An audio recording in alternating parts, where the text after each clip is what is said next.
Aloha. We're going to be talking about China at war, an extremely excruciating period from 1937 to 1948. This is on page 298 of the text. In December of 1936, Chiang Kai-shek was abducted and held in Xi'an for 2 weeks. We'll talk about that a little bit more later on in the presentation. The Kuomintang controlled much of inland China. The Chinese Communists built and expanded rural areas under its control in North China. After the attack on Pearl Harbor in December of 1941, China aided in the fight against Japan. Most of the aid was from the USA. Japan needed resources from North China to fund its war effort. That's why they invaded China. Japan promoted what they called Pan-Asianism, where all Asian countries would be under Japanese leadership. The Guangdong, the Japanese army leader, Ishiwara Kanji, believed war between the U.S. and Japan was inevitable. His army blew up a section of the railway in Shenyang, northeastern China in 1931. Here's a picture of Kanji Ishiwara. The Japanese army went on to seize Manchuria in northeast China, and Japan convinced the last Qing emperor, Puyi, to become the official ruler.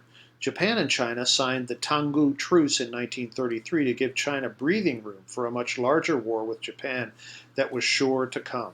This is the area in northeast China called Manchuria that the Japanese occupied. And here's a picture of the Emperor Puyi. He was the last emperor, and there's a movie called The Last Emperor, which is quite interesting if you want to take a look at it. He died in 1967, actually was in prison in China, imprisoned by the communists. The Kuomintang government avoided conflict with Japan until the outbreak of war in 1937. In August 1st of 1935, there was a declaration for the Chinese Communists, the Kuomintang, to unite in the fight against Japan. There were secret meetings between Zhou Enlai and Zhang Xueliang in from April to July of 1936. And this is Zhang Xueliang. We'll talk more about him in a minute. He lived 100 years, and then Zhou Enlai, who died in 1976. Zhang tried to convince Chiang Kai-shek to stop the anti-Sisi campaign, but Chiang refused.